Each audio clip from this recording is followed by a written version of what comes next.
एक दिन समंदर के किनारे अचानक एक बहुत बड़े दीव जैसी मखलूक की लाश मिली। उसकी बड़ी बड़ी आंखें थीं, सिर पर घने बाल थे और उसे देखकर लगता था कि वो मरने से पहले बहुत ताकतूर रहा होगा। जब साइंसदान वहां पहुंचे तो उन्होंने देखा कि उसके हाथ में जमा पानी में छोटी छोटी मछलियां तैर रही थीं। गांव वाले पहले तो डर के मारे दूर खड़े रहे, लेकिन फिर एक बहादुर छोटी लड़की उस दीव के जिस्म पर चढ़ गई। उसने सबको कहा, डरने की कोई बात नहीं है। ये सुनकर लोग आहिस्ता आहिस्ता करीब आने लगे और फिर देखते ही देखते सब उसके जिस्म पर खेलने लगे। कोई उसके नाक पर खड़ा होकर योगा कर रहा था, कोई उसके कान पर बैठकर गाने सुन रहा। जल्द ही वो जगह एक मशहूर फोटो स्पॉट बन गई। लोग वहाँ वीडियोस और तस्वीरें बनाने आने लगे। लेकिन एक आदमी, जिसे लोग लाओ भाई कहते थे, खामोशी से ये सब देख रहा था।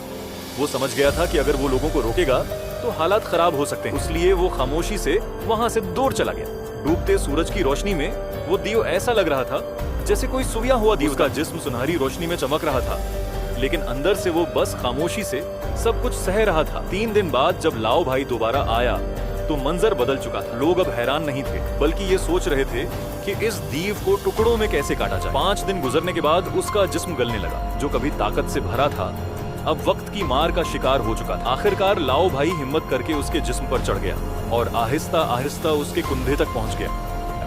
तो अब हम एक और खतरनाक सीन देखते हैं। ये आदमी आधा इंसान और आधा ऑक्टोपस था। वो समंदर से एक शेफ का भेष बनाकर आया था ताकि उस शख्स को मार सके जो समंदर को गंदा कर रहा था। लेकिन जैसे ही वो हमला करने लगा, अचानक बॉडीगार्ड्स ने उसे घेर लिया। वो जानता था कि वो सबसे नहीं लड़ सकता, इसलिए उसने बात बदल दी। उसने कहा कि वो बास के लिए ताजा ऑक्टोपस पकाने आया। जल्द ही दूसरे शेफ भी आ गए और वो खाना बनाने लगा, लेकिन असल में वो अपने ही जिस्म की टांगें ग्रिल पर पका रहा था। दर्द से उसका चेहरा मड़ रहा था, लेकिन सबको लग रहा था कि वो सिर्फ अपनी शीफ स्कल्स दिखा रहा है। दूसरे शीफ उसकी टांगें काटने लगे। वो अपनी चीखों को छुपाने के लिए गाना गाने लगा। लेकिन ये सब यहीं खत्म नहीं हुआ। उन्होंने टांगों को ग्राइंडर में डाल दिया। अब वो दर्द बर्दाश्त नहीं कर पा रहा, लेकिन पकड़ा भी नहीं जाना चाहता था। तभी उसने अपने मुंह से काली स्याही निकाली। सबकी आंखें एक लम्हे के लिए बंद हो गई और वो मौके देखकर खिड़की से फरार हो गया।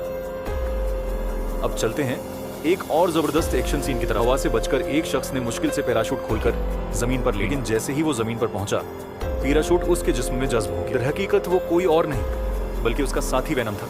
वेनम उसे इंसानों से बढ़कर ताकत देता था, लेकिन इसी वजह से वो पुलिस की मोस्ट वांटेड लिस्ट में शामिल हो चुका था। जैसे ही वो भागने का सोचता है, वेनम उसे खबरदार करता है, कुछ खतरनाक आ रहा है, हमें अभी निकलना होगा। इसी दौरान उन्हें एक अजीब चमकता हुआ घोड़ा मिलता है। जैसे ही वो उसे छूता है, वो आम घोड़ा नहीं रहता बल्कि ताकतूर बन जाता है। अब वो तेज रफ्तारी से रेगिस्तान में दौड़ने लगते हैं। चारों तरफ रेत अड़ रही होती है, लेकिन ज्यादा दौड़ने की वजह से वेनम को प्यास लगती है और वो रुक जाते हैं। तभी पुलिस उनकी लोकेशन ट्रेस करके वहां पहुंच जाती है। एक साउंड वेव हमला होता है। घोड़ा डर कर उसे पानी में गिरा देता है। वेनम उसे बचाने के लिए पानी में जाता है, लेकिन पुलिस उनके पीछे लगी रहती है। आखिरकार वो झरने की तरफ पहुंचते हैं। वेनम दोबारा उसके जिस्म में शामिल हो जाता है, लेकिन जैसे ही वो नीचे करते हैं, वो एक और बड़े खतरे में फंस जाते हैं, क्योंकि वहां एक ऐसा खौफनाक क्रीचर मौजूद था जो वेनम जैसे ताकतवर सर्विवेंट्स को भी खत्म कर सकता था। आगे क्या होगा